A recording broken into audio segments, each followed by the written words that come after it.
আসুন আজ কিছু শ্রীকৃষ্ণ বাণী আমরা আলোচনা করব। এই বাণীগুলো হয়তো কিছু মানুষের অজানা, তাই সেটা জানানোর জন্যই আমার এই নিবেদন।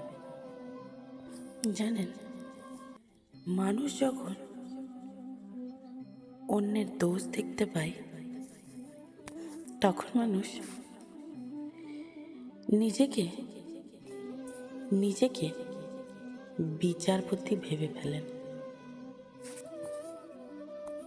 আবার অপরদিকে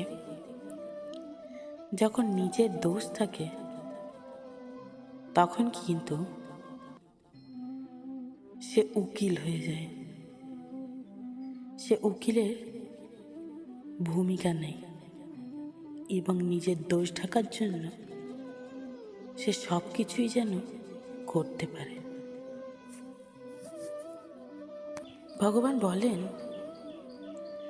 যেখানে তোমার কদর নেই সেখানে তুমি যেও না। আর যে বুঝতে চায় না তাকে কখনোই বোঝাতে যেও না, কারণ তাকে বোঝানো সম্ভব নয়। যে ব্যক্তি সত্য বললে রাগ হয়ে যায়,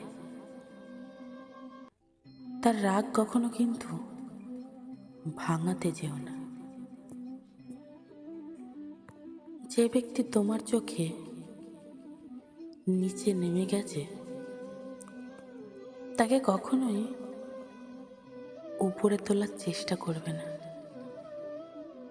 সেটা কখনোই সম্ভব হবে না। আবার জীবনে যদি কখনো কোনো সমস্যা আসে তখন কিন্তু তুমি ভেঙে পড়লে চলবে না, তোমাকে শক্ত হয়ে দাঁড়িয়ে থাকতে হবে। যে মানুষ আবহাওয়ার মতো সময়ে সময়ে বদলে যায় তার সাথে কখনোই সম্পর্ক রাখা উচিত নয় এবং মন খুলে কোনো কথা বলাই উচিত নয়। ভগবান বলেন, জীবনে যতই ঝামেলা থাক না কেন সে চিন্তা করলে বেড়ে যাবে। আবার যদি চুপ থাকেন তবে আবার কমেও যাবে। আবার ধৈর্য ধরে রাখলে সেটি শেষ হয়ে যাবে। আর শেষমেশ যদি ভগবানের উপর বিশ্বাস রাখতে পারো তবে তা খুশিতে পরিবর্তন হয়ে যেতে পারে। যদি কারোর কাছে কিছু চাইতে হয় তবে তুমি তা ভগবানের কাছে চাও। কোনো ব্যক্তি বা মনুষ্য জাতিকে যদি তোমার চাওয়ার কথা বলো তারা কখনোই তোমার কথা জানার চেষ্টা করবে না।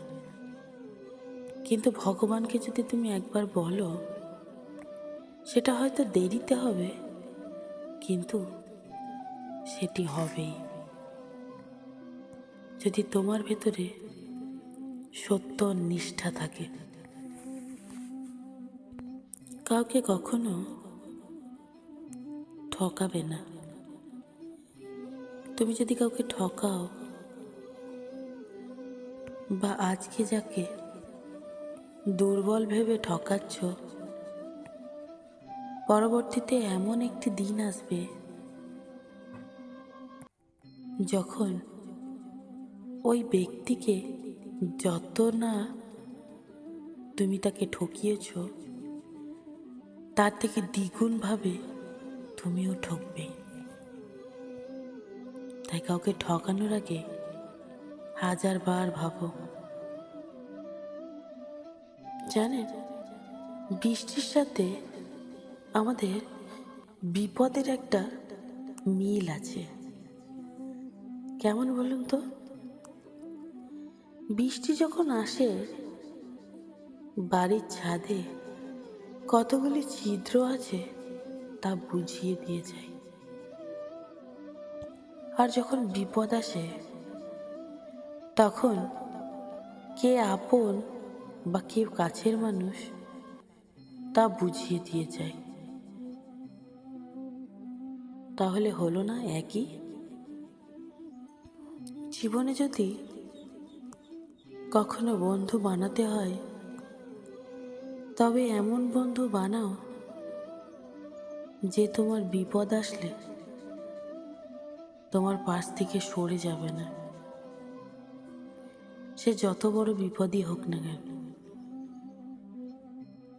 সেই বন্ধু যেন হাত ছেড়ে দেওয়ার বদলে হাত ধরে রাখার ক্ষমতা রাখতে পারে। তেমন বন্ধু বানানো উচিত। ভগবান বলেন, মানুষ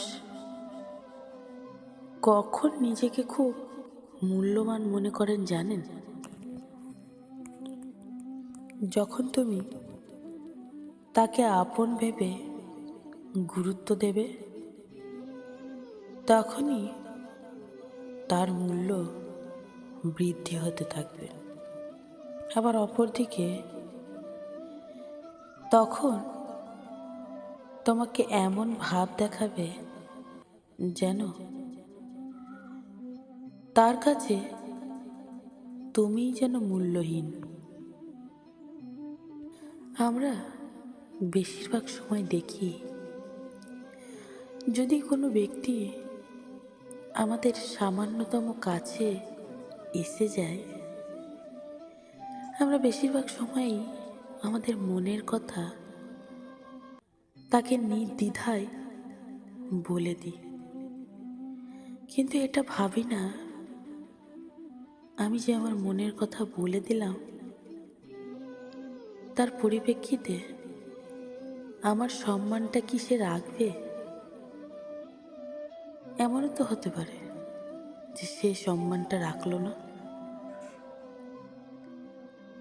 বেশিরভাগ সময়ই তোমার সম্মানটা থাকবে না, কারণ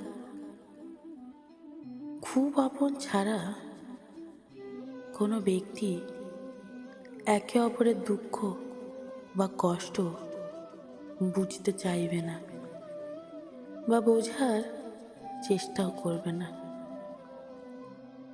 আমরা সবসময় গরিব মানুষকে দেখলেই অবহেলা করি, আর বড়লোক কাউকে দেখলেই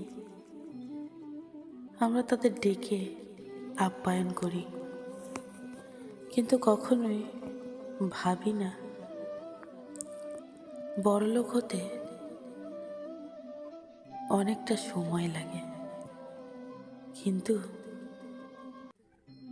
কিছু খারাপ কর্মের কারণে গরিব হতে কিন্তু বেশি সময়ের প্রয়োজন হয় না। কার কখন সময় খারাপ হবে কেউ বলতে পারবে না। সেহেতু তুমিও গরিব মানুষদের সম্মান দেওয়া শেখো, তবেই তোমার পরিস্থিতিও বজায় থাকবে। না হলে তুমিও যে কখন ওই গরিব মানুষের খাতায় নাম লিখে নেবে তুমি নিজেই বুঝতে পারবে না। তাই সকলকেই সম্মান দেবে। ভগবান বলেন, একটা মানুষ তখনই প্রকৃত মানুষ হয়ে উঠতে পারবে যখন সে অন্যের ভুল ধরার আগে নিজের ভুলকে বিবেচনা করবে, তবেই সে নিজের জীবনে সফল হতে পারবে বা প্রকৃত মানুষ হয়ে উঠতে পারবে। সর্বদা নিজেকে সুখী করার আগে যদি অন্য কাউকে সুখী করা যায়, তবে ভগবান বলেন নিজের সুখে কখনো অভাব হয় না। কারণ যে অন্যের জন্য ব্যথা পায় সে নিজের জন্য কখনোই ব্যথা পায় না। তুমি যদি কখনো সঠিক হও, তবে কাউকে প্রমাণ দিতে যেও না। তুমি যদি কাউকে প্রমাণ দিতে যাও, তাহলে তুমি কখনোই সেই প্রমাণ দেওয়াতে সাফল্য পাবে না। শুধু একটাই কাজ করবে, চুপচাপ সময়ের উপর ছেড়ে দিয়ে বসে থাকবে। যদি তোমার কর্ম ভালো থাকে, সে সময়ই জবাব দিয়ে দেবে। আমরা শেষে একটা কথাই বলবো, যে যখনই আমরা যেখানেই যাই না কেন, বাড়ি ফেরার পর সবার আগে আমরা কাকে খুঁজি জানেন? তখন আমরা আমাদের খুব কাছের মানুষ ও আমাদের জীবনে চরম বন্ধুকে। সেই বন্ধুটি কে জানেন? সেই চরম বন্ধুটি হলো নিজের মা। আমরা সবসময় যেখানেই যাই না কেন, মাকে দেখে যেতে পছন্দ করি এবং বাড়ি ফিরেও মাকেই দেখতে পছন্দ করি। তাই যদি কেউ মাকে ভালোবাসেন, তবে একটা লাইক করে যাবেন এবং শেয়ার করে দেবেন।